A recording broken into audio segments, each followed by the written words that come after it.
This is me Purnima and welcome back to my channel chapter commerce.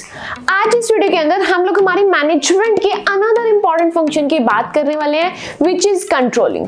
ये हमारी management का बहुत इंपॉर्टेंट फंक्शन है। आई होप आप लोगों ने इसके जितने भी प्रीवियस फंक्शन है, चाहे वो प्लानिंग है, ऑर्गेनाइजिंग है, स्टाफिंग है या फिर आपकी डायरेक्टिंग है, हर एक फंक्शन आप लोग बहुत अच्छे से कवर करके आ रहे हैं। स्टिल अगर अभी तक कवर नहीं किए तो डिस्क्रिप्शन बॉक्स में प्लेलिस्ट का लिंक मिल जाएगा। लिंक को टैप करके आप हर एक फंक्शन ऑफ मैनेजमेंट को सीक्वेंस एंड सीरीज से कंप्लीट कर सकते हैं। आज इस वीडियो के अंदर हम लोग हमारी मैनेजमेंट के फिफ्थ फंक्शन की बात करने वाले हैं विच इज कंट्रोलिंग।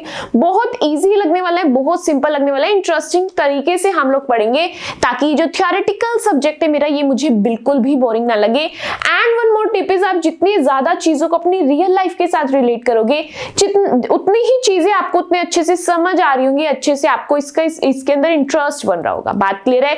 स्टार्ट करेंगे हमारी वीडियो को एंड सबसे पहले यहाँ पर हम लोग पढ़ना शुरू करेंगे मीनिंग ऑफ कंट्रोलिंग। सिंपल सा चैप्टर, देखो नोट्स की टेंशन नहीं लेनी है, स्क्रीनशॉट्स लेने में टाइम वेस्ट नहीं करना है।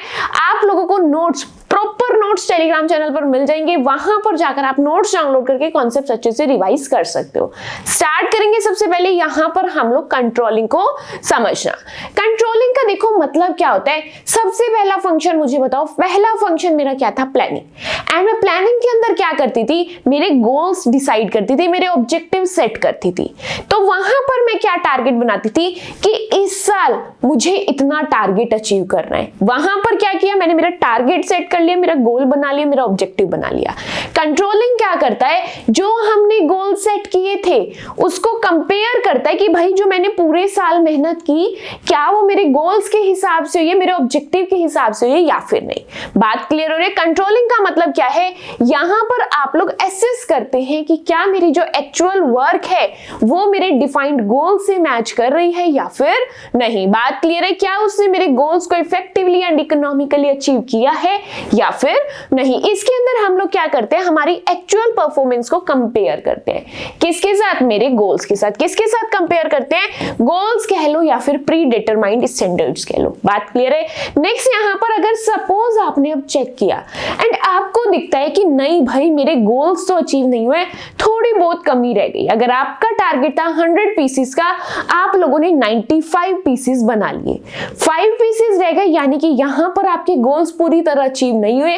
कोई डेविएशन आपको यहाँ पर देखने के लिए मिलती है। जैसे ही आपको आपकी डेविएशन आइडेंटिफाई होती है तो वहां पर बैठकर आपको इसको इग्नोर नहीं करना है, आपको कॉज जानना है, रीजन जानना है कि ये जो कमी रह गई है 5 पीसेस की, ये किस वजह से रही। क्या मेरे एम्प्लॉयज एब्सेंट थे, या मेरी मशीनरी स्लो डाउन है, मतलब धीरे काम कर रही है, या फिर रॉ मटेरियल नहीं मिला, इसके पीछे का रीजन क्या है। तो कहीं पर भी अगर कोई भी कमी नजर आ रही है तो सबसे पहला काम होगा आपका कि इसके पीछे की जड़ का पता लगाना कि रीजन क्या है, कॉज क्या है, क्यों हमारे गोल्स अचीव नहीं हो पाए। उसके बाद जैसे ही आपको रीजन पता चलते हैं, आपको पता चल गया कि हाँ भाई मेरा रॉ मटेरियल टाइम पे सप्लाई नहीं हुआ, तो अब मैं क्या करूंगी? जो मुझे रीजन पता लगा है उसके करेक्टिव एक्शंस लेना मैं यहाँ पर स्टार्ट कर दूंगी ताकि आगे चलकर ये मिस्टेक ना हो। जैसे मैं हर महीने की 5 तारीख को रॉ मटेरियल ऑर्डर करती थी, अब मैंने हर महीने की 1st डेट को ही रॉ मटेरियल ऑर्डर करना स्टार्ट कर दिया। ये लिया मैंने मेरा करेक्टिव एक्शन। आई होप यहाँ पर कंट्रोलिंग अच्छे से समझ आ चुका है।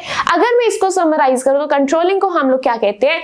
जब कभी भी मैं मेरी एक्चुअल परफॉर्मेंस को मेरे गोल्स के साथ कंपेयर कर रही हूं कि क्या मेरे गोल्स अचीव हुए हैं या फिर नहीं, that will comes under control. अब उसके बाद जब मैं कंपेयर कर रही थी, 2 बातें हो सकती हैं, या तो जो मेरी एक्चुअल परफॉर्मेंस है वो मेरे गोल्स के साथ बिल्कुल सेट बैठती है, मेरे गोल्स अच्छे से पूरे हुए हैं। दूसरी बात क्या हो सकती है कि नहीं, अब यहाँ पर आपकी जो गोल्स है वो आप लोगों ने अचीव नहीं किए, यहाँ पर कुछ डेविएशंस आपको देखने के लिए मिलेंगे।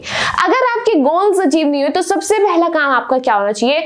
आपको जड़ का पता लगाना है, आपको रीजन ढूंढना है, आपको कॉज ढूंढना है कि ये जो कमी रही है ये किस रीजन से रही है। अब जैसे ही आपको रीजन समझ आता है, जैसे ही आपको जड़ का पता लगता है, वैसे ही आपको क्या करना है? उसके करेक्टिव एक्शंस लेने हैं ताकि ये गलती आपको आने वाले फ्यूचर में ना हो, आपके बिजनेस के अंदर ये कमियां बार बार ना हो। ये थी आपके कंट्रोलिंग का कॉन्सेप्ट, कंट्रोलिंग का मीनिंग। अगर ये मीनिंग क्लियर है, आगे आने वाला हर एक कॉन्सेप्ट इजी ही लगेगा, सिंपल ही लगेगा। अब बात करेंगे यहाँ पर कुछ फेमस डेफिनेशंस ऑफ कंट्रोलिंग की।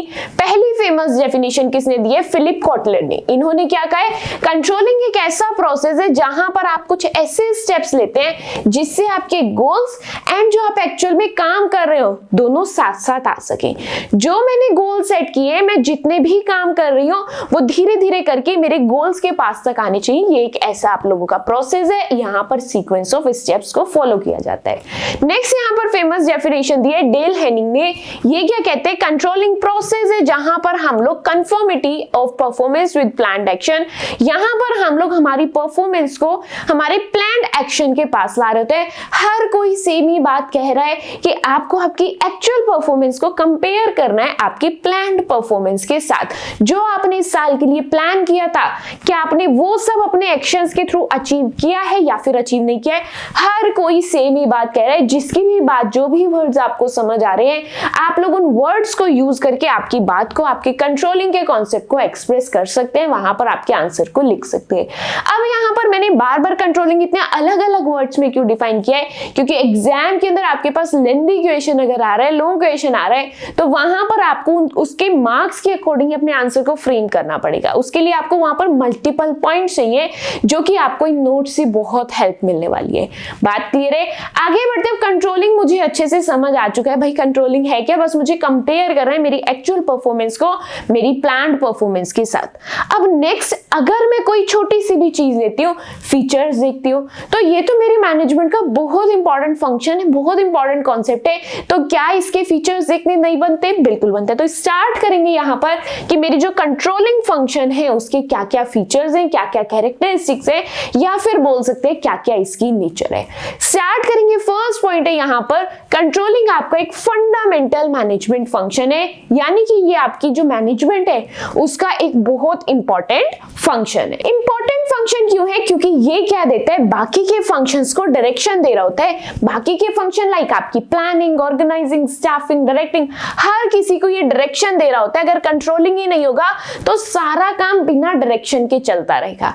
मैंने जो गोल सेट किए, अगर मैं वो ही नहीं देखूंगी कि अचीव हुए भी हैं या फिर नहीं, तो क्या फायदा। मैंने मेरे प्लान सेट कर लिया, मेरा गोल सेट कर लिया, मैंने काम करना शुरू कर दिया, लेकिन अगर मैं चेक ही नहीं करूंगी क्या मेरा गोल अचीव हुआ है या फिर नहीं, तो जितना भी मैं काम कर रही हूं उसका कोई फायदा नहीं है। तो यहां पर कंट्रोलिंग क्या है, आपका एक बहुत फंडामेंटल कह लो या फिर इंपॉर्टेंट फंक्शन कह लो आपकी मैनेजमेंट का।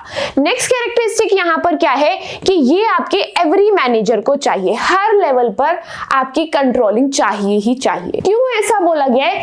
क्योंकि आपने जब आपका फर्स्ट फंक्शन ऑफ मैनेजमेंट पढ़ा था तो वहां पर लिखा गया था planning is required by all, या फिर प्लानिंग इज ऑल परवेसिव। जब आपकी प्लानिंग हर जगह हो रही है तो आपकी कंट्रोलिंग भी हर जगह होगी। टॉप लेवल वालों के अलग प्लान्स हैं तो उनके लिए कंट्रोलिंग अलग है, मिडिल लेवल वालों के लिए अलग प्लान्स है तो उनकी कंट्रोलिंग अलग है, एंड जो आपका लोअर लेवल है उसके अलग प्लान्स है तो उसकी कंट्रोलिंग भी अलग है। इसीलिए यहां पर बोला गया है कि कंट्रोलिंग जो है आपके हर एक मैनेजर को जरूरी है, हर एक लेवल ऑफ मैनेजमेंट पर जरूरी है। उसके बाद नेक्स्ट यहाँ पर controlling is a continuous activity या फिर कंटिन्यूअस प्रोसेस। अब जो कंट्रोलिंग है ये मुझे कंटिन्यूअसली परफॉर्म करनी पड़ेगी। क्यों? क्योंकि मेरी एक ऑर्गेनाइजेशन है, वहां पर मैंने मेरे कुछ प्लान्स बना रखे हैं, कुछ ऑब्जेक्टिव सेट कर रखे हैं। अब उस ऑब्जेक्टिव को पूरा करने के लिए मुझे डेली कुछ ना कुछ परफॉर्म करना पड़ रहा है। क्या करना पड़ रहा है? डेली कोई ना कोई एक्टिविटी करनी पड़ रही है, डेली कुछ ना कुछ परफॉर्म कर रही हूँ, डेली कुछ ना कुछ डिसीजंस ले रही हूँ, डेली कुछ ना कुछ काम हो रहा है। तो क्या यहाँ पर मुझे डेली कंटिन्यूअसली कंट्रोल करना पड़ेगा या फिर नहीं? क्या मुझे डेली देखना पड़ेगा कि अगर मैं ये बेच कर आई हूं तो क्या ये मेरे गोल से रिलेट कर रहा है या फिर नहीं? डेली कंट्रोल करना पड़ेगा, यस और नो? यस, इजी सिंपल है। इसीलिए बोला गया है प्लानिंग क्या था आपका, कंटिन्यूअस प्रोसेस था या फिर नहीं? यस। तो जहां प्लानिंग वहां समझ लो कंट्रोलिंग तो है ही है।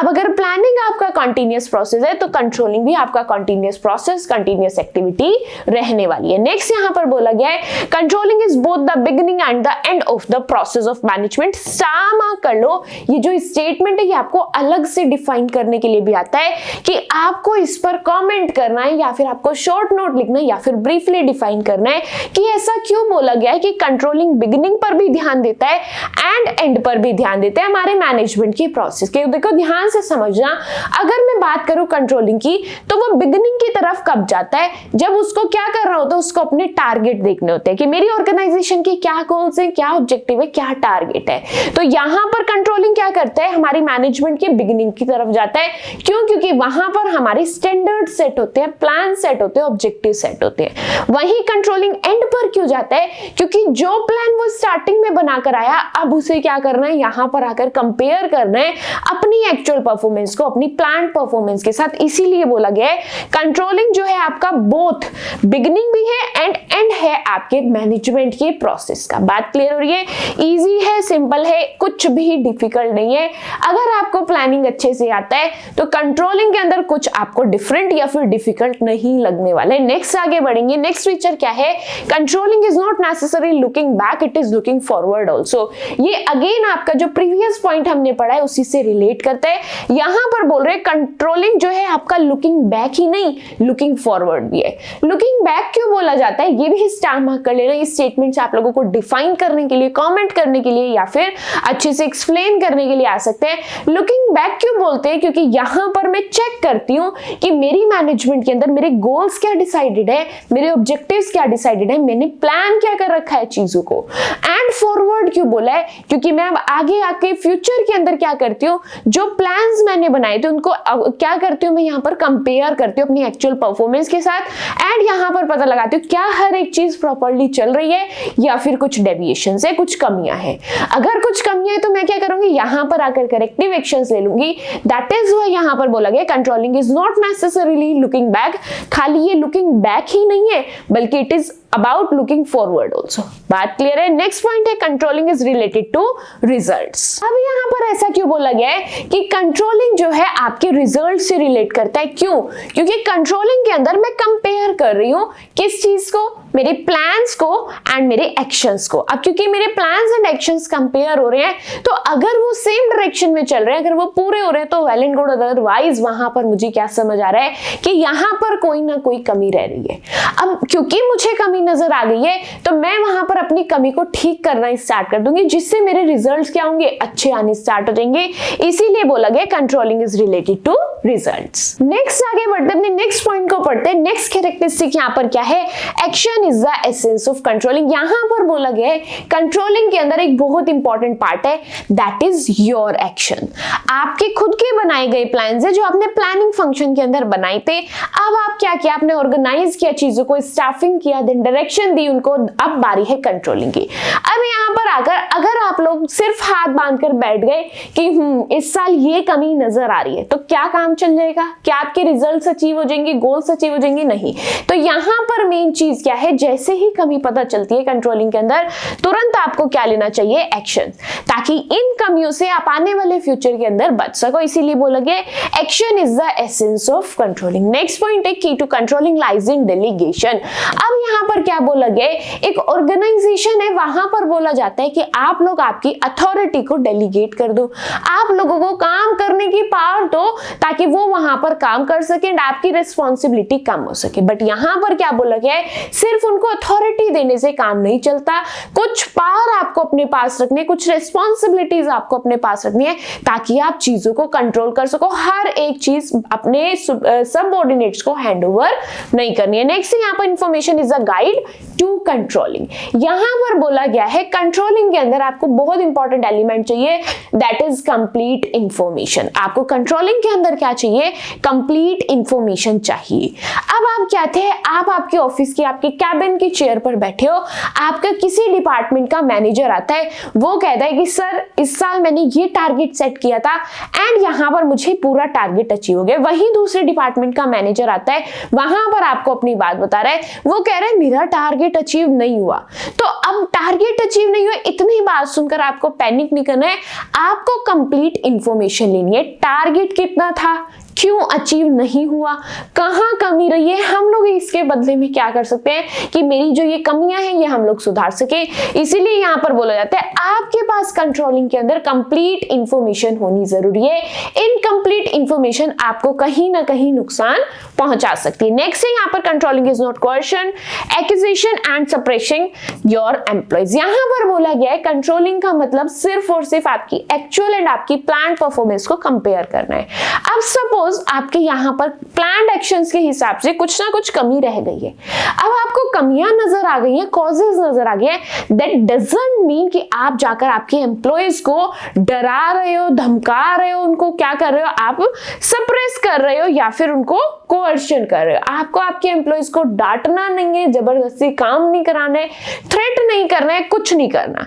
यहां पर बोला गया है controlling doesn't mean your coercion, accusation और सप्रेसिंग एम्प्लॉइज। अगर आपको उनकी कमियां पता चल रही हैं तो अब आपको उनको डांटना नहीं है, बल्कि उनको इंस्पायर करना है, एनकरेज करना है, मोटिवेट करना है टुवर्ड्स देयर जॉब रोल, ताकि आगे जो फ्यूचर में वो लोग काम करने वाले हैं वो अच्छे से काम करें। बात क्लियर है। नेक्स्ट यहाँ पर क्या कैरेक्टरिस्टिक है, controlling function has both emotional and motivational implication. अब यहाँ पर क्या होता है, कंट्रोलिंग जो है वो अलग अलग लोगों के लिए अलग अलग तरीके से काम करता है। किसी को कंट्रोलिंग कहीं ना कहीं बर्डन लगता है। बर्डन क्यों लगता है, अब जैसे ही कंट्रोलिंग फंक्शन आने वाला होता है हर कोई एम्प्लॉय डरा हुआ होता है कि अब आ जाएगा हमारा बॉस और वो हमको कहेगा तूने यहाँ कमी कर दी, तूने वहां कमी कर दी। उनके माइंड पे क्या बन जाता है, प्रेशर। तो किसी के लिए क्या है, आपका जो कंट्रोलिंग है एक डीमोटिवेटिंग फैक्टर है, वही कुछ लोगों के लिए ये मोटिवेटिंग फैक्टर भी है। कुछ लोगों को ये मोटिवेशनल चीज लगती है कि यहां से मुझे मेरी कमी पता चलेगी, जैसे कमी पता चलेगी मैं खुद को और ज्यादा इंप्रूव कर पाऊंगा। इसीलिए बोला गया controlling function has both emotional and motivational implication. Next यहाँ पर पॉइंट है controlling is an efficiency improvement concept. आपका जो कंट्रोलिंग है वो आपकी एफिशिएंसी को इंप्रूव करता है। क्यों? क्योंकि कंट्रोलिंग के अंदर हम लोग करेक्टिव एक्शंस ले रहे हैं।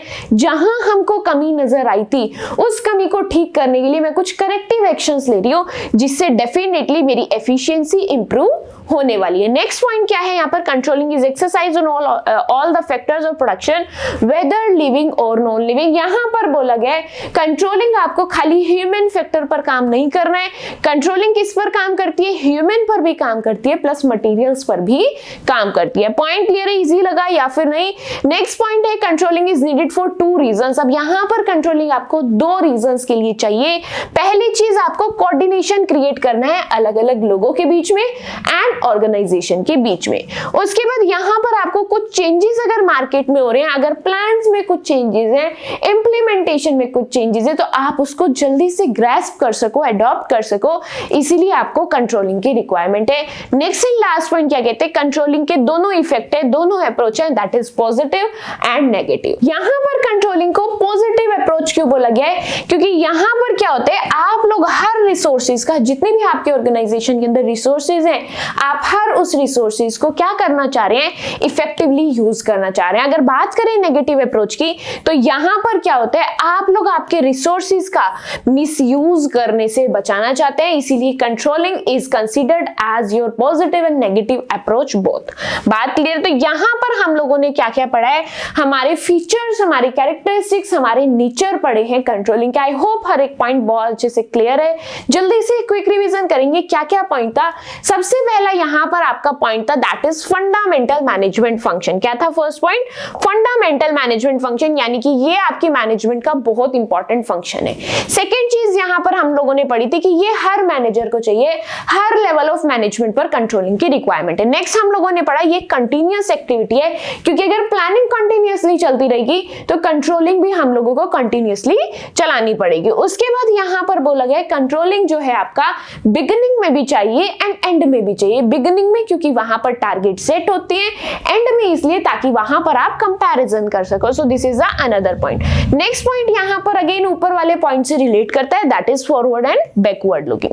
उसके बाद यहां पर नेक्स्ट पॉइंट है that is related to results. आपका जो कंट्रोलिंग होता है वो क्या करता है, करेक्टिव एक्शंस लेकर के आपको अच्छे रिजल्ट्स प्रोवाइड करते हैं। नेक्स्ट यहां पर क्या है, एक्शन इज द एसेंस। यहां पर मेन चीज क्या है कंट्रोलिंग के अंदर, कि आपको जैसे ही कॉजेस पता चलते हैं, रीजंस पता चलते हैं आपके डेविएशंस के, आपको तुरंत वहां पर करेक्टिव एक्शंस को लेना है। नेक्स्ट पॉइंट यहाँ पर क्या है, की लाइज इन डेलीगेशन। यहाँ पर बोला गया है आप आपकी रिस्पॉन्सिबिलिटी अथॉरिटी जो मर्जी डेलीगेट करो, बट कुछ सर्टेन पार्ट सर्टेन पोर्शन अपने पास भी रखना है ताकि आप चीजों पर कंट्रोल बना सके। नेक्स्ट यहाँ पर है इंफॉर्मेशन इज द गाइड।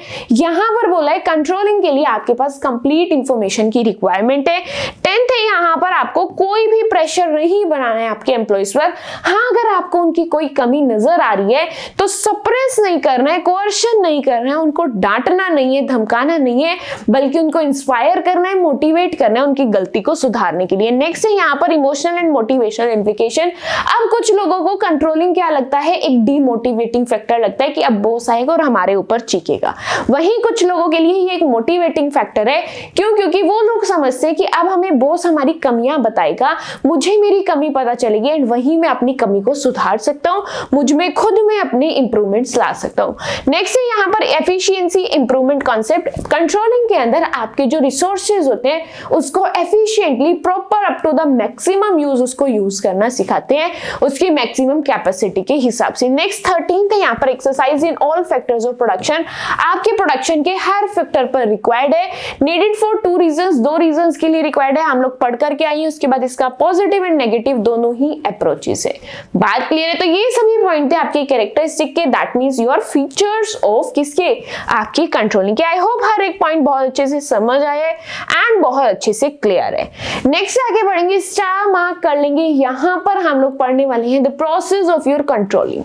हमारी कंट्रोलिंग का प्रोसेस क्या है, क्या सीक्वेंस ऑफ स्टेप्स हम लोग फॉलो करते हैं, उसी के बारे में यहाँ पर हम लोग बात करने वाले हैं। जो हमारा कंट्रोलिंग प्रोसेस होता है मेजरली उसके अंदर हमारे पास 5 स्टेप्स होते हैं। क्या क्या स्टेप्स होते हैं? 5 स्टेप्स होते हैं। देखो ध्यान से समझना, यहाँ पर इसी सिंगल डायग्राम से आप लोगों को पूरा प्रोसेस समझ आने वाला है। देखो फर्स्ट स्टेप के अंदर क्या होता है, मैं मेरी परफॉर्मेंस की स्टैंडर्ड सेट करती हूँ, मैं मेरे गोल्स मेरे ऑब्जेक्टिव को सेट करती हूँ। अब गोल्स एंड ऑब्जेक्टिव को सेट करने के बाद सेकेंड स्टेप क्या होता है, अब क्योंकि मैं डेली एक्चुअल में कुछ परफॉर्मेंस कर रही हूँ तो अब मैं जो डेली परफॉर्म कर रही हूँ उसको मेजर करना स्टार्ट करूंगी। एंड थर्ड स्टेप के अंदर अब स्टार्ट हो जाएगा कंपैरिजन। दोबारा समझो, फर्स्ट स्टेप के अंदर मैंने मेरे गोल्स डिसाइड किए, सेकेंड स्टेप के अंदर मैं क्या कर रही हूँ, मेजर कर रही हूँ मेरी परफॉर्मेंस को कि भाई मैं कैसा परफॉर्म कर रही हूँ। उसके बाद थर्ड स्टेप के अंदर मेरा कंपैरिजन स्टार्ट हो जाएगा कि क्या मेरा काम मेरे प्लान्स के अकॉर्डिंग चल रहा है या फिर नहीं।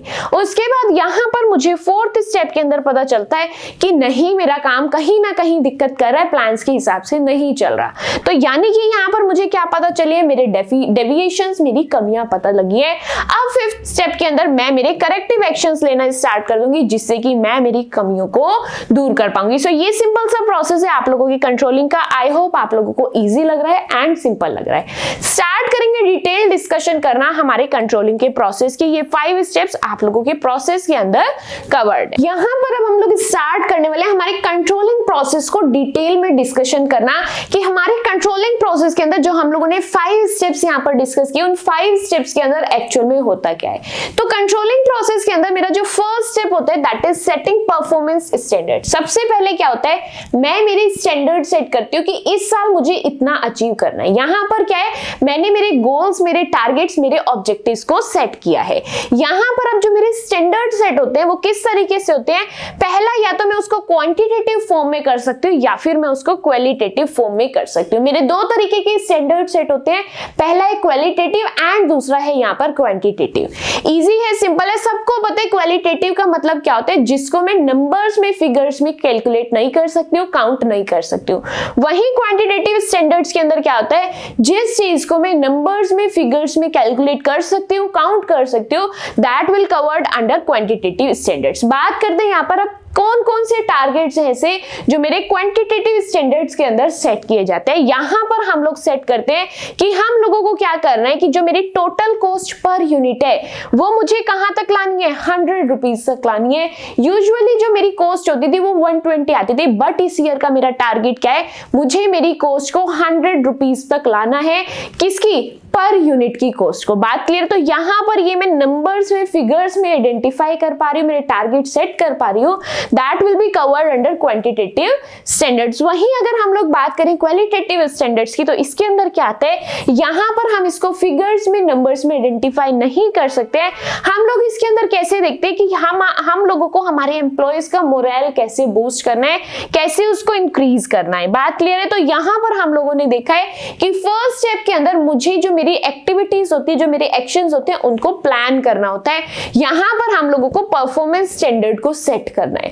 परफॉर्मेंस स्टैंडर्ड्स मतलब मुझे मेरा टारगेट सेट करना है परफॉर्मेंस का। अब उसके अंदर टारगेट दो फॉर्म में हो सकता है, quantitative and qualitative. Quantitative means जिसको मैं नंबर्स एंड फिगर्स में आइडेंटिफाई कर सकूं, क्वालिटेटिव मींस जिसको मैं नंबर्स या फिगर्स में आइडेंटिफाई नहीं कर सकती हूं। उसके बाद यहां पर बेस देखते हैं कि हमारे जो स्टैंडर्ड सेट होते हैं वो किस बेसिस पर होते हैं। We have 4 basis. कौन कौन से? पहला है क्वांटिटी, जिसको मैं नंबर्स एंड फिगर्स में काउंट कर सकती हूँ। सेकंड है मेरा क्वालिटी, जिसको मैं नंबर्स फिगर्स में आइडेंटिफाई नहीं कर सकती हूँ। लाइक यहाँ पर बात करते हैं हमारे एम्प्लॉइज के मोरल की, हम लोग क्या करने वाले हैं, हमारे फिनिश गुड्स की क्वालिटी की, यानी कि एट लास्ट हम लोग यहाँ पर समराइज करें तो हम लोग यहाँ पर क्वालिटी की बात कर रहे होते हैं, क्वांटिटी की नहीं। उसके बाद यहाँ पर बात करते हैं टाइम स्टैंडर्ड्स की। हमको चेक करना होता है कि जो मेरी प्रोडक्शन हुई है वो कितना टाइम लेकर हुई है, कितना टाइम यहाँ पर कंज्यूम हुआ है। नेक्स्ट है यहाँ पर हमारा कॉस्ट स्टैंडर्ड।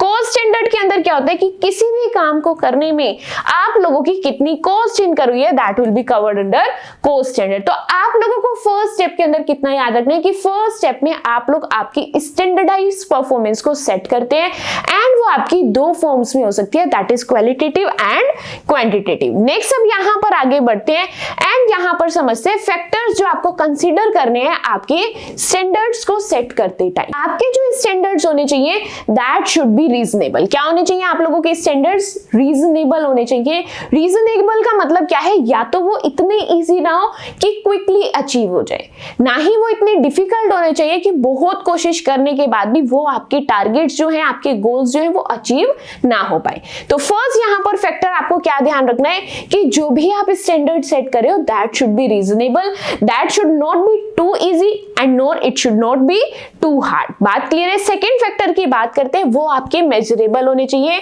आप कोई ऐसे ही कुछ भी टारगेट उठाकर सेट नहीं करेंगे, आपका टारगेट क्या होना चाहिए? मेजरेबल होना चाहिए, जिसको आप इजीली मेजर कर पाए।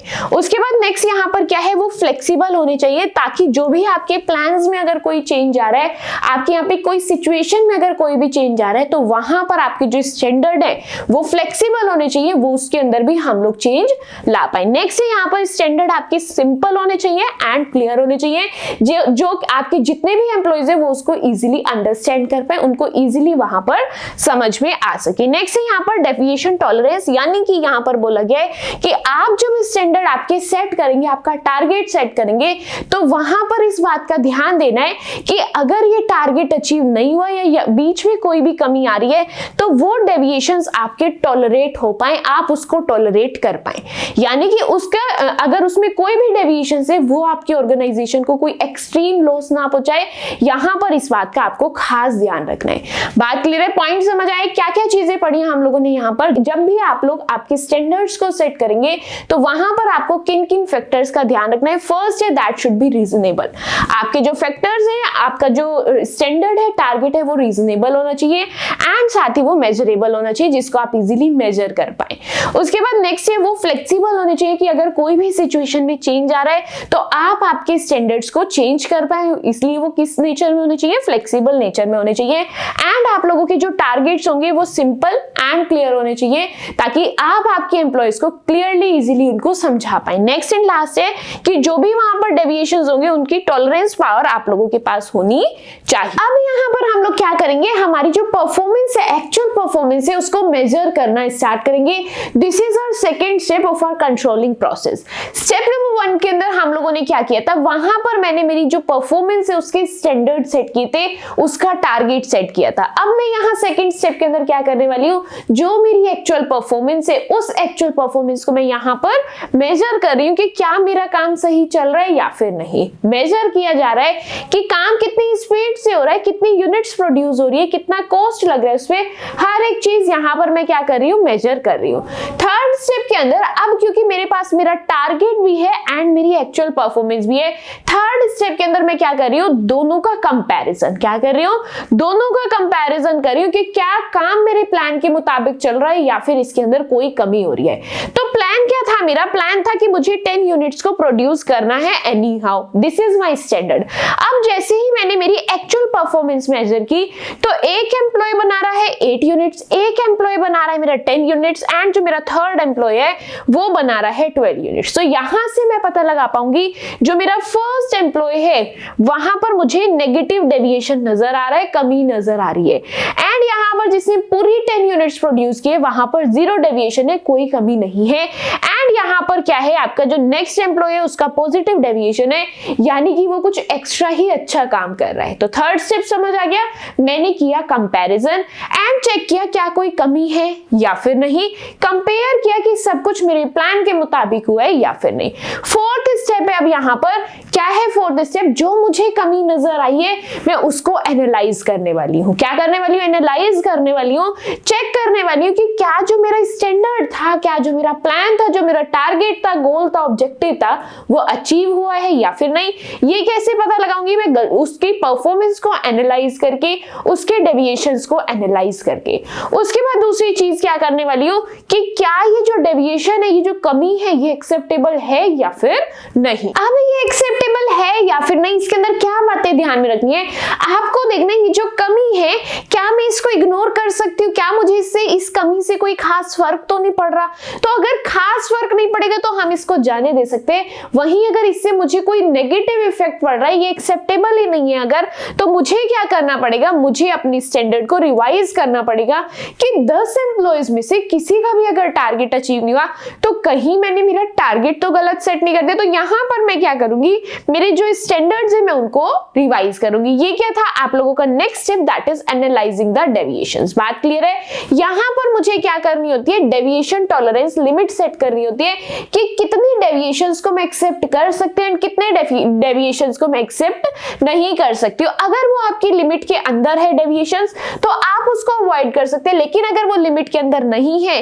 तो आपको क्या करना पड़ेगा, आपके हायर लेवल मैनेजर्स को फटाफट से इन्फॉर्म करना पड़ेगा कि यहाँ पर आपके जो टारगेट है, स्टैंडर्ड्स है, वो कुछ प्रॉपर तरीके से सेट नहीं हुए हैं। बात क्लियर है। जल्दी से एक बार क्विकली रिवाइज करो मेरे साथ साथ क्या क्या पढ़ा। सबसे पहले मैंने मेरी जो परफॉर्मेंस है उसके स्टैंडर्ड सेट किए, देन मैंने एक्चुअल परफॉर्मेंस को मेजर किया, थर्ड स्टेप में मैंने दोनों को कंपेयर किया, कंपेयर करने के बाद मुझे वहां कुछ डेविएशंस नजर आए तो मैं अपने फोर्थ स्टेप पर हूं जहां पर मैं अपने डेविएशंस को, मेरी कमियों को एनालाइज कर रही हूं। अब वहां पर मुझे क्या क्या देखना है, पहला सवाल खुद से पूछो, आप क्या पूछने वाले हो, पहला सवाल कि क्या आपने आपके टारगेट अचीव किया है। तो आपके मन से आवाज आएगी कुछ नहीं किया है, बट कुछ ने नहीं किया है। तो अगला सवाल आपका खुद से होना चाहिए, क्या जिन्होंने अचीव नहीं किया है क्या उनकी ये गलती एक्सेप्टेबल है या फिर ये आपको कोई सीरियस नुकसान पहुंचा रही है। बात क्लियर है। अब उसके बाद अगर आपको लगता है कि ये जो टारगेट है आसानी से अचीव नहीं हो रहा, ये काफी ज्यादा डिफिकल्ट है आपके एम्प्लॉयज के लिए, तो आपको यहाँ पर आपके जो स्टैंडर्ड्स है इनको रिवाइज करना पड़ेगा। अब द थिंग इज आप कैसे पता लगाएंगे कि इतनी चीज एक्सेप्टेबल है, ये जो आपके डेविएशन है ये एक्सेप्टेबल है या फिर नहीं, ये पता लगाते हैं आपके टॉलरेंस लिमिट के थ्रू। कैसे पता लगाते हैं कि आप कितनी ज्यादा चीजें, कितने डेविएशंस को टॉलरेट कर पा रहे हैं। अब इसके रिगार्डिंग आप लोगों के दो इंपॉर्टेंट प्रिंसिपल्स हैं कि किस तरीके से आपका जो टॉलरेंस लिमिट है वो सेट होती है। कौन कौन से दो प्रिंसिपल्स हैं, पहला प्रिंसिपल है आपका principle of critical point control and second principle है principle of management by exception. दोनों ही प्रिंसिपल बहुत इंपॉर्टेंट है, ध्यान से सुनना। दोनों ही प्रिंसिपल आपके एग्जाम के अंदर पूछे जा सकते हैं। एक्सप्लेन करते हैं यहाँ पर, समझते हैं क्या मीनिंग है हमारी इन दोनों ही प्रिंसिपल्स का। Principal of critical point control क्या कहता है कि ये कभी भी इकोनॉमिकल या फिर इतना ज्यादा इजी नहीं है कि हम अपनी ऑर्गेनाइजेशन की हर एक्टिविटी पर चेक कर सके। क्या बोला आपकी इस प्रिंसिपल ने? आपका जो क्रिटिकल पॉइंट कंट्रोल प्रिंसिपल है ये क्या कहते हैं, आपके ऑर्गेनाइजेशन के अंदर इतनी सारी एक्टिविटीज चलती हैं कि हर एक्टिविटी पर नजर रखना, हर एक्टिविटी को चेक करना एक ऑर्गेनाइजेशन के लिए पॉसिबल नहीं है। इसीलिए सिर्फ उन एक्टिविटीज को आप लोग डिटरमाइन करें जो आपकी इंपॉर्टेंट है आपके ऑर्गेनाइजेशन की सक्सेस के लिए। आपके ऑर्गेनाइजेशन के अंदर इतनी मल्टीपल एक्टिविटीज चल रही है, अगर मैं हर एक्टिविटी को देखने बैठ गई फिर तो मेरी ऑर्गेनाइजेशन चल गई। तो ये प्रिंसिपल क्या कहता है कि आप सिर्फ अपने की एरियाज को देखो, की रेस्पॉन्सिबल एरियाज को देखो कि जहां पर जिसके ऊपर आपकी जो ऑर्गेनाइजेशन की सक्सेस है वो ज्यादा डिपेंड करती है, उन एरियाज पर आप लोग ध्यान दो। यहां पर बोला गया है कि मैनेजर्स को किसी ऐसे काम में इन्वॉल्व नहीं होना चाहिए जो ज्यादा अटेंशन ना मांगता हो, यानी कि जिसकी वजह से आपकी ऑर्गेनाइजेशन पर कुछ खास फर्क नहीं पड़ेगा, बल्कि मैनेजर को उन चीजों पर देखना है जिस चीज पर आपकी ऑर्गेनाइजेशन की सक्सेस डिपेंड करती है। बात क्लियर है? प्रिंसिपल अच्छे से समझ आए? नेक्स्ट प्रिंसिपल की तरफ चलते हैं। नेक्स्ट प्रिंसिपल है आपका principle of management by exception. इस प्रिंसिपल के अकॉर्डिंग क्या बोला गया है, एक मैनेजर जो है उसको करेक्टिव एक्शन लेने चाहिए जब भी वहां पर कोई एक्सेप्शनल डेविएशन हो रहा है। क्या बोला गया इस प्रिंसिपल के अंदर कि एक मैनेजर को क्या करना चाहिए, जो भी कमियां हैं उसके रिगार्डिंग करेक्टिव एक्शंस लेने चाहिए। एंड कमियां कौन सी? जो एक्सेप्शनल कमियां हैं। एग्जांपल के साथ मैं आपको बताती हूँ, तुरंत ही आपके ऑर्गेनाइजेशन के अंदर 3% से आपके बेड डेट्स बढ़ गए हैं, तो तुरंत ये चीजें क्या होंगी, मैनेजर के नोटिस में ये चीजें आएंगी, तुरंत मैनेजर को इसके अगेंस्ट क्या लेना पड़ेगा, एक एक्शन लेना पड़ेगा। या फिर इसका अपोजिट कर सकते हैं, तुरंत ही आपका जो बेड डेट्स का रेशियो है, जो आपकी परसेंटेज है वो कम हो गई है, तो वो चीजें आपके मैनेजर की क्या आएगी, तुरंत नोटिस में आएगी। तो इस तरीके की चीजें जो एक्सेप्शनल चीजें होती हैं उन पर ही मैनेजर को ध्यान देना चाहिए। तो ये दो इंपॉर्टेंट आप लोगों के प्रिंसिपल है under the analysing your deviations. बात क्लियर है? इजी लगा है, सिंपल लगा है या फिर नहीं? उसके बाद यहां पर हम लोग समझते हैं कि जो मेरा प्रिंसिपल था क्रिटिकल पॉइंट कंट्रोल या फिर मैनेजमेंट बाय एक्सेप्शन, इनके क्या क्या आप लोगों के फायदे हैं, क्या क्या ये फायदा आप लोगों को पहुंचा रहे हैं। यहां पर हम लोग क्या करते हैं, हम लोग टाइम एंड एफर्ट्स को बचा पाते हैं। क्यों? क्योंकि यहां पर हम सिर्फ इंपॉर्टेंट ही कमियों को देख रहे हैं, कोई छोटी मोटी ऊंच नीच हो गई तो उसको हम लोग ज्यादा इंपॉर्टेंस नहीं दे रहे। अब यहां पर जो मेरा मैनेजर है वो छोटी छोटी बिना बातों में घुसने की बजाय वो क्या कर रहा है, जो मेरी ऑर्गेनाइजेशन की जिन चीजों पर सक्सेस डिपेंड करती है उन चीजों पर वो ज्यादा ध्यान दे रहा है। अब उसके बाद यहां पर क्या कर रहा है, वो क्या कर रहा है, अपने सबऑर्डिनेट्स के साथ अपनी रेस्पॉन्सिबिलिटीज को डेलीगेट कर रहा है, जिससे उसका काम आसान हो रहा है। अब यहां पर हम लोग क्या देख रहे हैं, by locating important problems quickly possible loss can be avoided.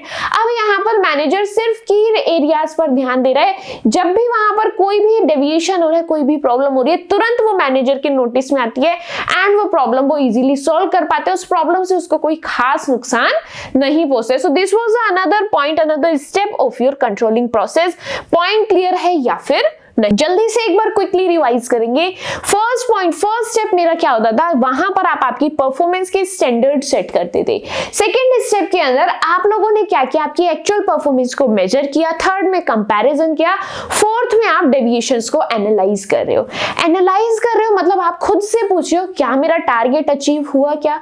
उसके बाद अगर अचीव हुआ तो यहाँ पे अच्छी बात है, अगर अचीव नहीं हुआ तो आपको खुद से पूछना है क्या ये जो कमी हुई है ये एक्सेप्टेबल है या फिर नहीं। उसके बाद यहां पर अगर एक्सेप्टेबल नहीं है तो आपको आपके स्टैंडर्ड्स को क्या करना चाहिए, रिवाइज करना चाहिए। बात क्लियर है? अब उसके बाद यहां पर बोला गया कि जो डेविएशन है किस हिसाब से आप लोग देखते हैं कि एक्सेप्टेबल है या फिर नहीं, वो डिपेंड करते हैं उसकी टॉलरेंस लिमिट पर कि वो कितना एक्सट्रीम नुकसान आपके ऑर्गेनाइजेशन को पहुंचा रहे हैं एंड कितना नहीं। अब आपकी जो एनालिसिस है डेविएशन का, इसके अंदर आपको दो इंपॉर्टेंट प्रिंसिपल्स दिए गए हैं, that is principle of critical point control and आपका principle of management by exception.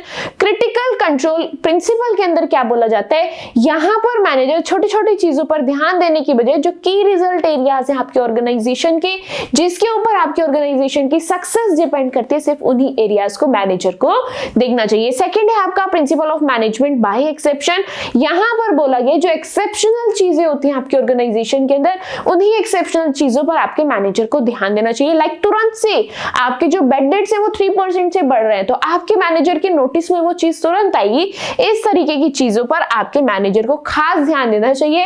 ऐसे में आपकी ऑर्गेनाइजेशन बड़े बड़े लॉसेस से बच जाएगी, बड़े बड़े डेविएशन से बच जाएगी। अब इसके फायदे हम लोगों ने देखे हैं। यहां पर अगर इस तरीके से काम चलता रहेगा इस प्रिंसिपल के हिसाब से तो उससे क्या होगा, आपका टाइम एंड एफर्ट्स दोनों बचेंगे। मैनेजर सिर्फ इंपॉर्टेंट चीजों पर ध्यान दे रहा है, जो प्रॉब्लम आपको ज्यादा नुकसान नहीं पहुंचा रही है आप उसको इग्नोर भी कर सकते हो। आपने अपनी रिस्पॉन्सिबिलिटीज अपने सबऑर्डिनेट्स के साथ शेयर की है एंड जिससे कि उनका मोरल बूस्ट हो रहा है। उसके बाद यहां पर क्या कर सकते हो आप, जो बहुत रेयरली चीजें होती है, एक्सेप्शनल चीजें तुरंत मैनेजर के नोटिस में आती है तो वो उसका क्या करते हैं, उसका सॉल्यूशन ढूंढता है जिससे आपकी ऑर्गेनाइजेशन के अंदर कोई बड़ा लॉस होने से बच जाता है। यहां तक हम लोगों ने एनालिसिस को अच्छे से पढ़ लिए। अब द थिंग इज, क्या आपसे कोई ये पूछ सकता है कि कमी हो रही है तो कमी क्यों हो रही है, किसकी कमी है, जो काम आपका जो टारगेट है अचीव नहीं हो पा रहा है। तो कमियां क्या क्या हो सकती है, हो सकता है वहां पर आपका ह्यूमन कोज हो। क्या हो, आपका ह्यूमन कोज हो, यानी कि आपके यहां पर जो भी एम्प्लॉइज काम कर रहे हैं वो एफिशिएंटली काम नहीं कर रहे। This can be a cause जिसकी वजह से आप आपके टारगेट्स अचीव नहीं कर पा रहे हो। सेकंड यहां पर रीजन क्या हो सकता है, that is uncertain event. Uncertain event मतलब कोई ऐसी चीज हो रही है, कोई ऐसा काम हो रहा है जो आपके हाथ में है नहीं। लाइक आपकी स्ट्राइक्स स्टार्ट हो गई है, आपका लॉकआउट हुआ है, शॉर्टेज है रॉ मटेरियल की, या फिर काफी सारे कॉम्पिटिटर्स मार्केट के अंदर एंटर कर गए हैं। उसके बाद नेक्स्ट रीजन क्या हो सकता है, वेरियस हर्डल्स। काम करते टाइम काफी सारी रुकावटें आपके बीच में आ रही हैं। लाइक आपकी मशीन बीच में ब्रेक हो रही है, बीच बीच में काम करना रुक रहा है उसमें, या फिर आपका इलेक्ट्रिक सप्लाई बार बार इलेक्ट्रिसिटी का कट लग रहा है। तो इससे क्या हो रहा है, जैसे ही आप काम करना स्टार्ट करते हैं वहीं पर कोई ना कोई रुकावट आकर के खड़ी हो जाती है। नेक्स्ट है रॉन्ग स्टैंडर्ड्स। हो सकता है आपने जो टारगेट सेट किया है वो एक रॉन्ग एस्टिमेट है, आपने सही टारगेट सेट किया ही नहीं है जिसको कोई भी नॉर्मल पर्सन अचीव कर पाए। तो इस तरीके से आप आपके जो डेविएशंस है उनके कॉजेस को पता लगा के उनके लिए आप कुछ करेक्टिव एक्शंस ले सकते हैं। तो यहां पर फोर्थ स्टेप मेरा कंप्लीट होता है। नेक्स्ट यहां पर मेरा जो फिफ्थ स्टेप है that is taking corrective action. जो कमियां आप लोगों को पता चली है अब मैं उन कमियों को दूर करने के लिए क्या करूंगी, करेक्टिव एक्शंस को लेने वाली हूं। यहां पर क्या होगा, मैं पहले अपनी एक्चुअल परफॉर्मेंस सुधारूंगी। जो काम मैं कर रही हूं मैं उस काम में अपना सुधार लेकर के आऊंगी। उसके बाद सुधार लाने के बाद क्या होगा, मैं जो प्रॉब्लम फ्यूचर में फेस करूंगी उसका जो रिपीटेशन है उसको कम करने की कोशिश करूंगी। जो कमियां मैं बार बार कर रही थी उसको अगर मैं अभी करना रोक दूंगी तो वो कमियां क्या होंगी, मेरे फ्यूचर में भी नहीं होंगी। बात क्लियर है। यहां पर आप लोगों का जो कंट्रोलिंग प्रोसेस है वो अच्छे से कंप्लीट हो चुका है। आई होप ये जो पूरा प्रोसेस है आप लोगों को अच्छे से समझ में आया है, इसके अंदर कोई भी डाउट आप लोगों को नहीं होना चाहिए। फर्स्ट आपका स्टेप था जहां पर परफॉर्मेंस के स्टैंडर्ड सेट हो रहे थे। सेकेंड स्टेप के अंदर आप आपकी एक्चुअल परफॉर्मेंस को मेजर कर रहे थे। थर्ड स्टेप के अंदर आपने उसको कंपेयर किया। फोर्थ स्टेप के अंदर आपने आपकी कमियों को देखा, उसको एनालाइज किया। एंड फिफ्थ स्टेप के अंदर आप लोगों ने आपके करेक्टिव एक्शंस लिए हैं। नेक्स्ट आगे बढ़ते हैं। अब हम लोग यहां पर बात करेंगे लिमिटेशंस या फिर डिफिकल्टीज ऑफ कंट्रोलिंग। क्या क्या कमियां कंट्रोलिंग के अंदर होती है वो चीजें यहां पर हम लोग डिटेल में पढ़ने वाले हैं, अच्छे से समझने वाले हैं। पहली लिमिटेशन क्या है, difficulty is in setting quantitative standard. यहां पर आपके क्वांटिटेटिव स्टैंडर्ड्स की बात नहीं हो रही है, यहां पर आपके क्वालिटेटिव स्टैंडर्ड्स की बात हो रही है। ये बाय मिस्टेक क्या हुआ है, आपकी टाइपिंग मिस्टेक हुई है। तो फर्स्ट लिमिटेशन क्या है कि यहां पर जब भी आप लोग आपकी स्टैंडर्ड सेट करते हैं, क्वांटिटेटिव स्टैंडर्ड्स तो मैं इजीली सेट कर देती हूं लेकिन क्वालिटेटिव स्टैंडर्ड्स को सेट करना थोड़ा सा मुश्किल है। अब मैं कैसे पता लगाऊं कि मुझे अपने जो एम्प्लॉयज है उनका मोरल कितना बूस्ट करना है, अभी उनका मोरल कितना है एंड मुझे कितना बूस्ट करना है। तो ये चीजें, जिन चीजों को मैं मेजर ही नहीं कर पाऊंगी, जिन चीजों की मुझे फिगर्स ही नहीं पता होंगी, उन चीजों के मैं टारगेट कैसे सेट करूंगी। So this is the first limitation of your controlling. क्या है first limitation, difficulty in setting your qualitative standards. बात क्लियर है। टाइपिंग मिस्टेक है, दोबारा ध्यान से सुनो, टाइपिंग मिस्टेक है, यहाँ क्वांटिटेटिव नहीं क्वालिटेटिव स्टैंडर्ड्स की बात हो रही है। सेकेंड लिमिटेशन की बात करते हैं, आपका जो कोई भी कंट्रोल नहीं होता है आपके एक्सटर्नल फैक्टर्स पर। अब आपको डेविएशंस तो नजर आ रहे हैं, आप आपके एम्प्लॉयज की कमियां रोक सकते हैं लेकिन जो कमियां आपके एक्सटर्नल फैक्टर के अंदर हो रही है वो कमियां आप लोग नहीं रोक सकते हैं। यहां पर क्या बोला गया है, आप एक ऐसे एनवायरनमेंट के अंदर एग्जिस्ट करते हैं जहां पर डेली नई नई चेंजेस देखने के लिए मिलते हैं। तो वहीं पर आपकी नई नई टेक्नोलॉजी आ रही है, नई नई चीजें आ रही हैं। तो अब क्या होता है, पहले जब कंट्रोलिंग करनी होती थी तो मैनेजर खुद जा जाकर एक एक काम को करता था, बट अब क्या हो गया है, अब कंट्रोलिंग के लिए वहां पर क्या सेटअप हुए हैं, आपके सीसीटीवीज। क्या सेटअप हुए हैं, आपके सीसीटीवीज। तो अब यहाँ पर क्या होता है, आपके जो एम्प्लॉयज होते हैं वो रेजिस्ट करते हैं इन चेंजेस को अडॉप्ट करने में। आप जैसे ही आपके ऑर्गेनाइजेशन के अंदर सीसीटीवीज लगाना स्टार्ट करेंगे तो एम्प्लॉयज क्या करेंगे, इस चीज को रोकने की कोशिश करेंगे, स्ट्राइक्स करेंगे अलग अलग, एंड वहां पर कोशिश करेंगे कि सीसीटीवीज ना लगाई जाए। क्यों? क्योंकि उनके हर एक काम पर फिर निगरानी रखी जानी शुरू हो जाएगी। नेक्स्ट है यहाँ पर कॉस्टली अफेयर। यहाँ पर बोला गया जो आपका कंट्रोलिंग प्रोसेस है ये थोड़ा सा महंगा प्रोसेस है, जो छोटी छोटी ऑर्गेनाइजेशंस बियर नहीं कर पाएंगी, अफोर्ड नहीं कर पाएंगी। जो कंट्रोलिंग है वो आपकी बड़ी ऑर्गेनाइजेशंस के लिए बना है, एंड कंट्रोलिंग में आपको वो टेक्निक्स फॉलो करनी है, वो टेक्निक्स यूज करनी है जिससे आपका जो प्रॉफिट है वो ज्यादा हो एंड कॉस्ट कम हो। प्रॉफिट ज्यादा होना चाहिए एंड कॉस्ट कम होना चाहिए। ऐसा ना हो कि कंपेयर करते करते आप कॉस्ट बहुत हाई कर दो जिससे आपका प्रॉफिट बहुत ज्यादा कम हो जाए। इस बात का आप लोगों को ध्यान रखना है। नेक्स्ट यहाँ पर है ह्यूमन प्रॉब्लम। यहाँ पर बोला गया है जो कंट्रोलिंग है इसको एक ह्यूमन प्रॉब्लम की तरह कंसीडर किया गया। यहाँ पर क्या होता है,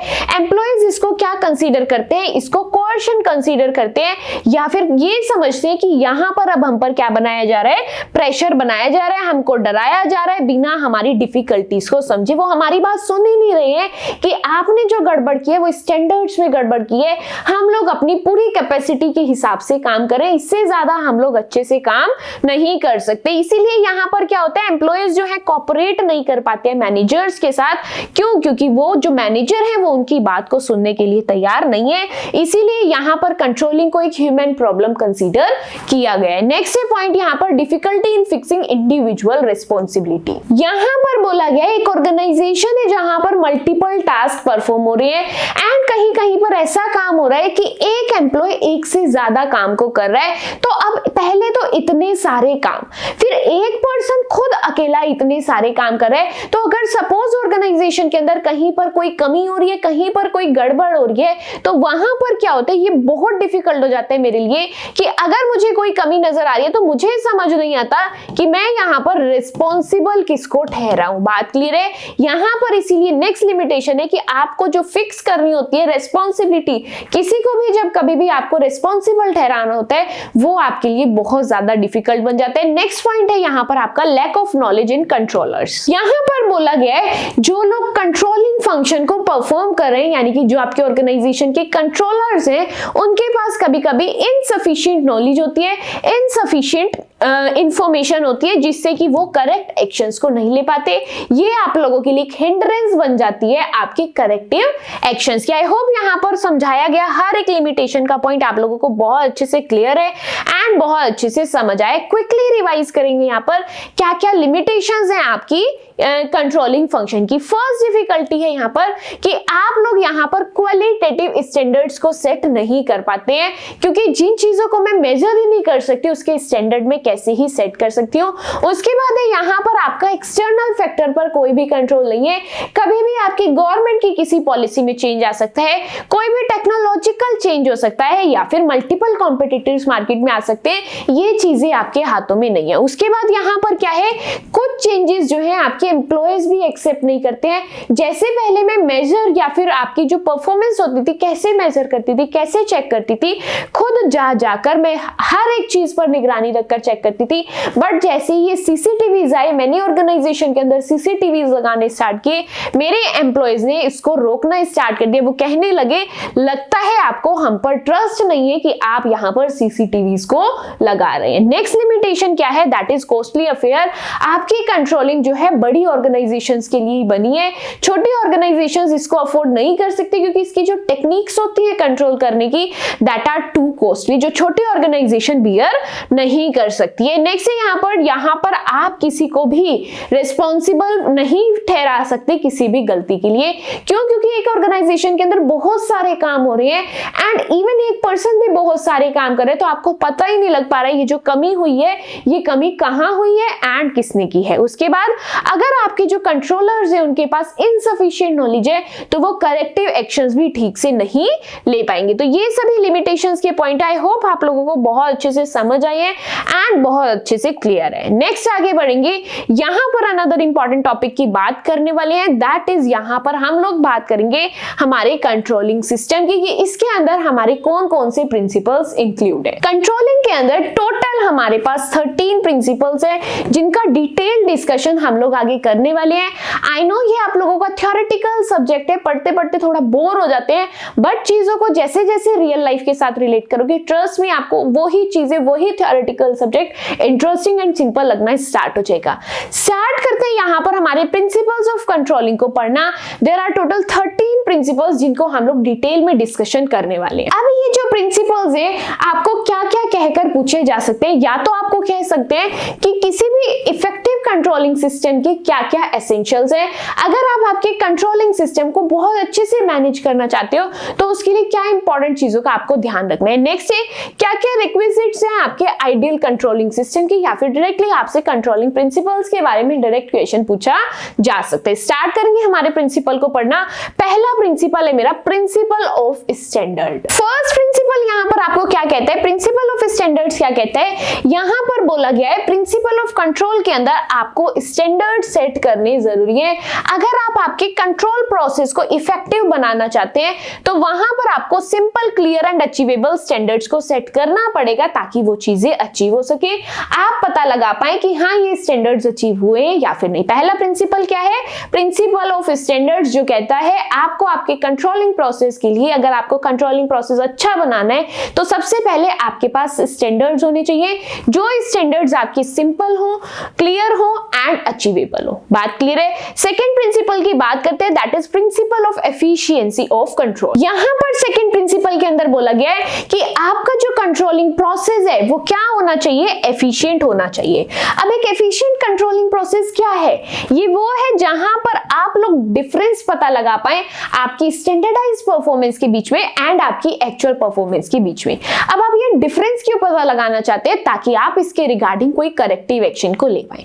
देखो आई नो आप लोग कंफ्यूज हो रहे हैं, ध्यान से एक बार फ्री माइंड के साथ, रिलैक्सिंग माइंड के साथ मेरी बात सुनो। यहां पर मैं आपको पढ़ा रही हूं कि अगर आपको आपका जो कंट्रोलिंग प्रोसेस है, कंट्रोलिंग फंक्शन है, इसको बहुत अच्छा बनाना है तो आपको क्या क्या एक्शंस यहां पर लेने पड़ेंगे, किन किन बातों का ध्यान रखना पड़ेगा, क्या क्या प्रिंसिपल को फॉलो करना पड़ेगा। तो मैं टोटल 13 बातें आप लोगों को बताने वाली हूं जिनका आपको ध्यान रखना है। पहली बात मैंने कौन सी बताई कि आपको आपके जो कंट्रोलिंग प्रोसेस है उसको अच्छा बनाने के लिए सबसे पहले आपको स्टैंडर्ड सेट करना पड़ेगा। दूसरी बात आपको क्या करनी पड़ेगी, आपको एफिशिएंसी रखनी पड़ेगी आपके कंट्रोलिंग सिस्टम के अंदर। क्या करनी पड़ेगी, आपको एफिशिएंसी मेंटेन करनी पड़ेगी। यहां पर बोला गया है आपका जो कंट्रोलिंग सिस्टम है वो एफिशिएंट होना चाहिए कि कैसे एंड क्यों। यहां पर आप इजीली एक तो कंपेयर कर पाए आपकी एक्चुअल एंड आपकी स्टैंडर्ड परफॉर्मेंस के बीच में, एंड जैसे ही आप कंपैरिजन करें अगर कोई कमी नजर आ रही है तो यू मस्ट बी एबल कि आप वहां पर आपकी करेक्टिव एक्शंस को ले पाए। उसके बाद थर्ड आपका प्रिंसिपल है, that is principle of direct control. यहां पर बोला गया है कि जो आपका मैनेजर है उसको किसी थर्ड पर्सन को हायर नहीं करना चाहिए जो आपके सबऑर्डिनेट्स पर कंट्रोल जमाए, उनको कंट्रोल करे, बल्कि उसको क्या करना चाहिए, खुद से ही उसके अंदर पार्ट लेना चाहिए, खुद से इन्वॉल्व होना चाहिए अपने कंट्रोलिंग प्रोसेस के अंदर। It is the conviction of this principle that direct control is more effective but more competent manager can be successful even with indirect control. यहां पर वैसे तो इस प्रिंसिपल के अंदर बोला गया है कि मैनेजर को कोई थर्ड पार्टी हायर नहीं करनी चाहिए कंट्रोल करने के लिए किसी भी पर्सन को, किसी भी एक्टिविटी को।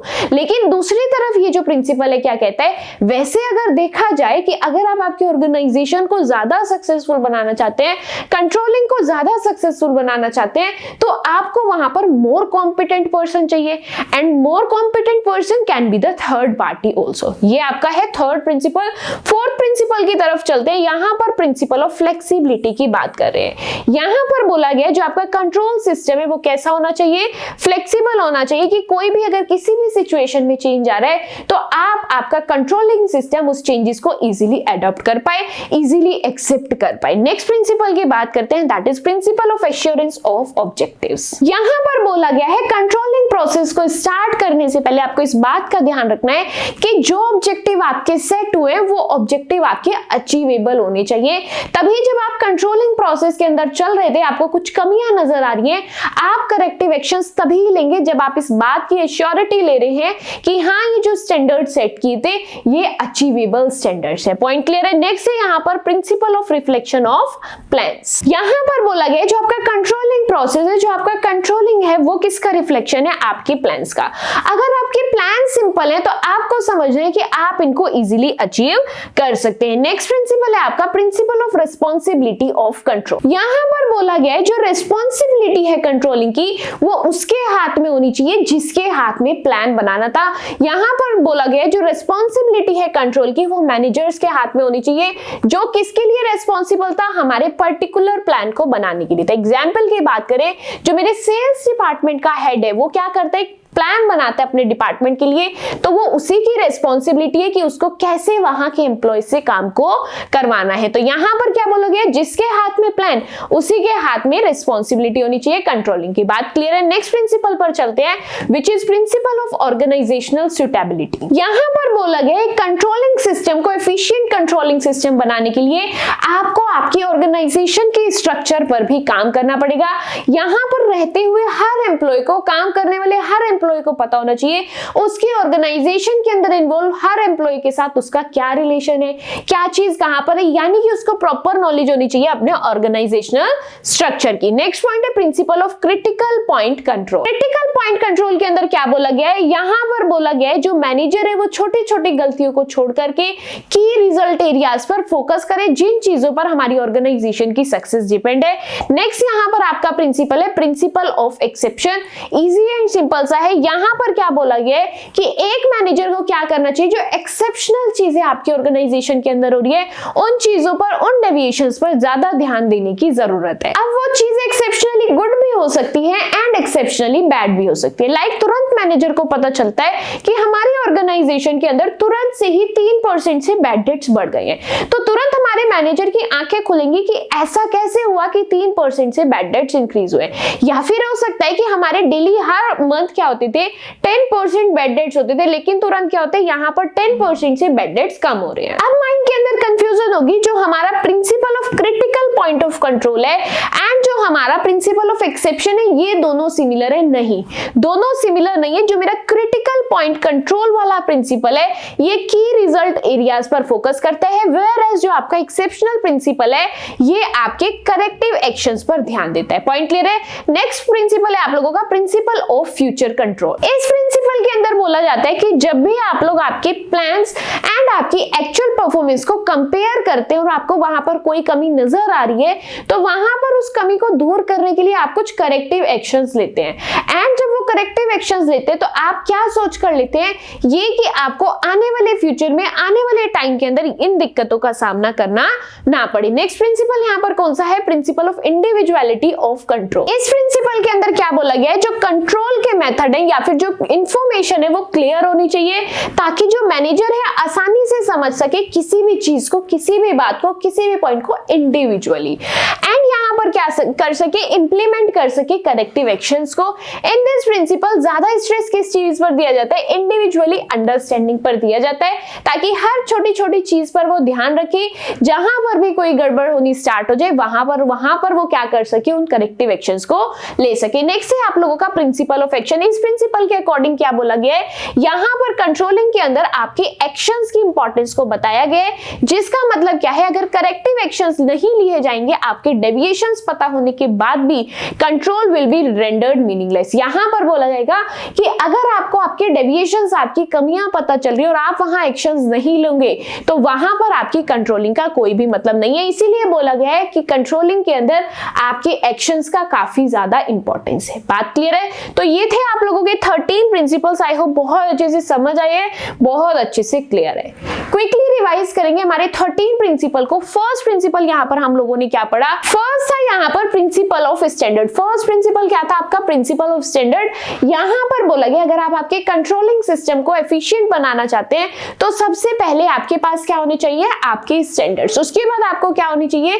सेकंड प्रिंसिपल है principle of efficiency of control. Principle of efficiency of control क्या कहते हैं कि आपका जो कंट्रोलिंग प्रोसेस है वो एफिशिएंट होना चाहिए। Efficient in terms of what? कि आप आपकी एक्चुअल परफॉर्मेंस को आपकी प्लान परफॉर्मेंस के साथ इजीली कंपेयर कर पाओ।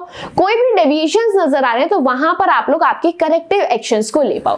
थर्ड यहां पर प्रिंसिपल है that is principle of direct control. यहां पर बोला जा रहा है कि कंट्रोल करने के लिए आपका मैनेजर ही डायरेक्टली इन्वॉल्व होना चाहिए, कोई थर्ड पार्टी इन्वॉल्व नहीं होनी चाहिए। वहीं नेक्स्ट कॉन्ट्रास्ट में ये प्रिंसिपल क्या कहते हैं कि थर्ड पार्टी भी आपका कंट्रोल मैनेज कर सकते हैं क्योंकि वो मोर कॉम्पिटेंट पार्टी है। जो भी मोर कॉम्पिटेंट पार्टी है वो वहां पर ज्यादा अच्छे से कंट्रोल कर पाएगी। नेक्स्ट है फोर्थ प्रिंसिपल आपका प्रिंसिपल ऑफ फ्लेक्सिबिलिटी। ये प्रिंसिपल क्या कहता है? आपका जो कंट्रोलिंग सिस्टम है उसके अंदर फ्लेक्सिबिलिटी होनी चाहिए। क्यों? क्योंकि अगर मार्केट के अंदर किसी सिचुएशन के अंदर कोई भी चेंज आ रहा है तो आप आपके कंट्रोलिंग सिस्टम के अंदर भी वो चेंजेस को एडॉप्ट कर पाओ। नेक्स्ट है फिफ्थ प्रिंसिपल है आप लोगों का principle of assurance of objective.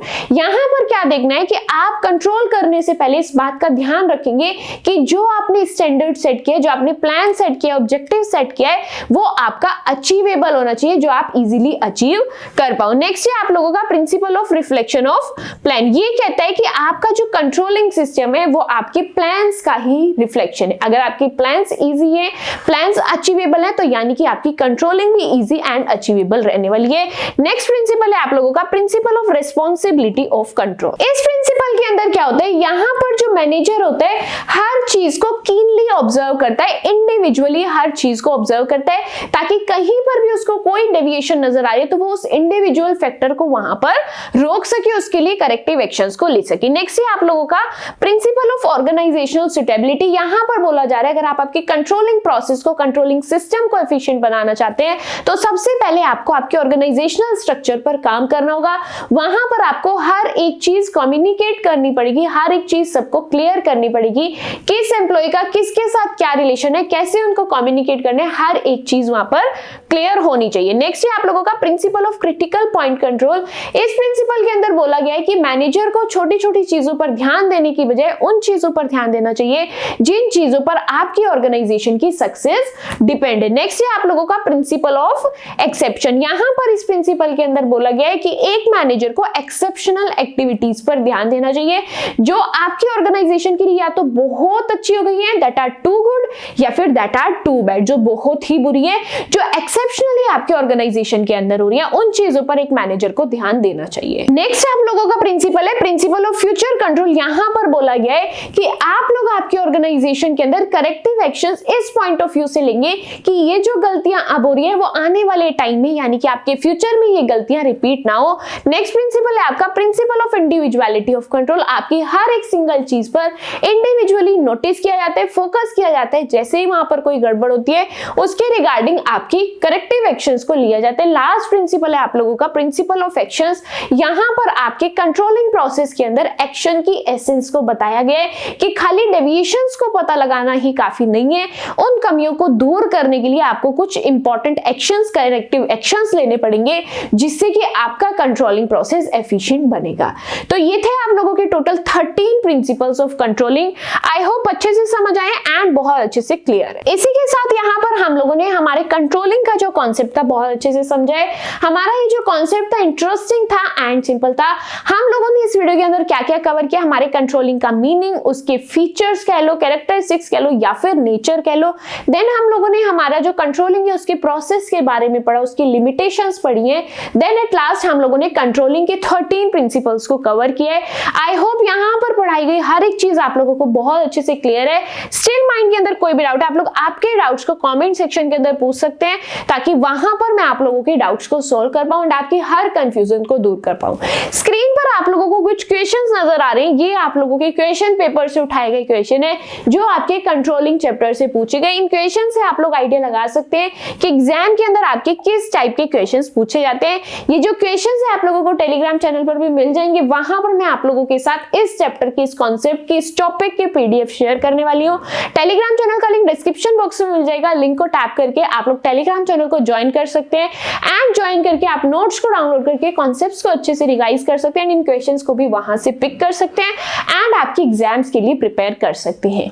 Video पसंद आई, आपको हर एक चीज अच्छे से समझ आई है तो रिव्यू कमेंट सेक्शन के अंदर जरूर शेयर करना एंड वीडियो पसंद आई तो don't forget to like my video and subscribe to my channel which is chapter commerce. That's it for today's video. मिलते हैं आपसे नेक्स्ट वीडियो के अंदर। Till then bye bye.